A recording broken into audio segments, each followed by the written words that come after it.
What's up football fans, welcome back to football is life. ഞാൻ ഈ video ചെയ്യണമെന്ന് വിചാരിച്ചതല്ല, പക്ഷേ ഇപ്പൊ എന്റെ ഇവിടെ യു കെയിലെ സമയം ഏകദേശം രാത്രി 11 മണിയാകാൻ പോവുകയാണ്. അപ്പൊ ഞാൻ എന്തിനോ കാരണത്തിന് വേണ്ടിയിട്ട് ഞാൻ യൂട്യൂബ് ഇങ്ങനെ ചുമ്മാ തുറന്നു നോക്കി കഴിഞ്ഞപ്പോഴത്തേക്ക് നോട്ടിംഗം ഫോറസ്റ്റിന്റെ കളി കഴിഞ്ഞിരിക്കുന്നു. അതിന്റെ ഹൈലൈറ്റ്സ് വുൾഫ്സിനെ തോപ്പിച്ചു എന്നുള്ള രീതിയിൽ. അപ്പൊ ഞാൻ ഞെട്ടി, നോട്ടിംഗം ഫോറസ്റ്റിന്റെ കളി ഉണ്ടായിരുന്നോ? നമ്മള് അങ്ങനെ ക്ലോസ്ലി ഫോളോ ചെയ്യുന്നില്ലല്ലോ, നമ്മൾ എല്ലാ ടീമുകളുടെയും ക്ലോസ്ലി ഫോളോ ചെയ്യുന്നില്ല. അപ്പോഴാണ് ഞാൻ നോക്കിയപ്പോൾ നോട്ടിംഗം ഫോറസ്റ്റ് 3-0 വുൾഫ്സിനെ അങ്ങോട്ട് തോപ്പിച്ചിരിക്കുന്നു.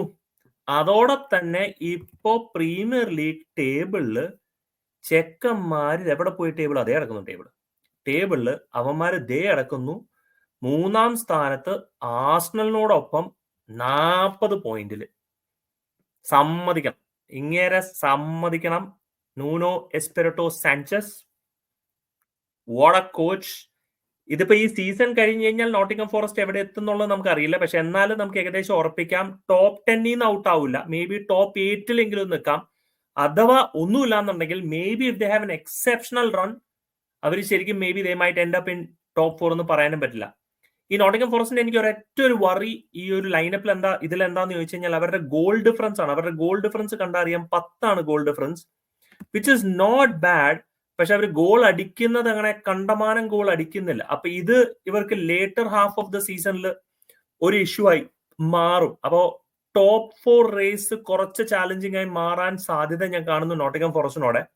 പിന്നെ ഒരു ടീമൊക്കെ ആകുമ്പോഴത്തേക്കും എപ്പോഴത്തേക്കും ഫോം ഒക്കെ ഡിപ്പാവും എന്നുള്ളത് വളരെ വ്യക്തമാണ്. പക്ഷെ ഇപ്പൊ പൊതുവെ ഇത്രയും നാള് എന്താ പറയുക, ചെൽസി ആണോ ടൈറ്റിൽ ചാലഞ്ച് ചെയ്യാൻ പോണേ, ചെൽസി ആണോ ലിവർപൂളിനെ ചാലഞ്ച് ചെയ്യാൻ പോണേ എന്നുള്ളൊരു ചോദ്യത്തിൽ ഇപ്പൊ ഒരു ചെറിയ ട്വിസ്റ്റ് വന്നിരിക്കുകയാണ്. Will Nottingham forest challenge for the title എന്നാണ്.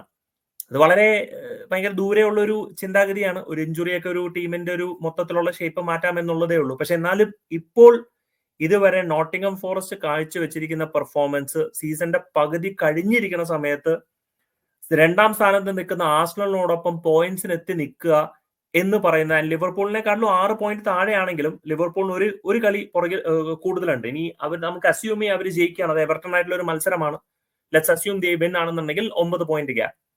ദാറ്റ്സ് ഇൻക്രെഡിബിൾ, ഒരു ഇൻക്രെഡിബിൾ അച്ചീവ്മെന്റ് ആണ്. ആൻഡ് പൊതുവെ കുറെ നാൾ ഡിസ്കഷൻ ഉണ്ടായിരുന്നു മാനേജർ ഓഫ് ദ സീസൺ ആരായിരിക്കും.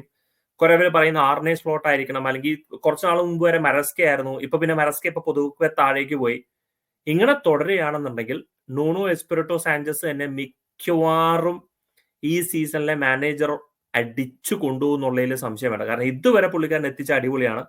ന്യൂകാസിൽ എഡി ഹൗ മോശമല്ല, ബോൺമത്തിന്റെ കോച്ചും മോശമല്ല. ഈ ബോൺമത്തിന്റെ പൊസിഷനും നല്ല പൊസിഷനാണ്. പക്ഷെ നോട്ടിംഗം ഫോറസ്റ്റ് എത്ര കട്ട ഫാൻസിനോട് ചോദിച്ചു കഴിഞ്ഞാലും, മക്കളെ നിങ്ങൾ 3 മത്സരങ്ങൾ കഴിഞ്ഞു കഴിഞ്ഞാൽ, 20 മത്സരം കഴിഞ്ഞ് കഴിഞ്ഞാൽ നിങ്ങൾ ഈ 3-ാം സ്ഥാനത്തായിരിക്കും എന്ന് ചോദിച്ചു കഴിഞ്ഞാൽ ഒരുത്തനും ഗസ് ചെയ്തിട്ടുണ്ടാവില്ല. പക്ഷെ ഇൻക്രെഡിബിൾ, ഫാന്റാസ്റ്റിക് ടു സീ.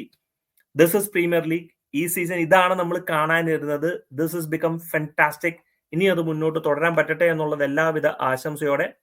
നിങ്ങളുടെ തോട്ട്സ് എപ്പോഴത്തെ പോലെ കമന്റ് സെക്ഷനിൽ പറയാം. Thank you so much watching. Signing off. SK from football is life.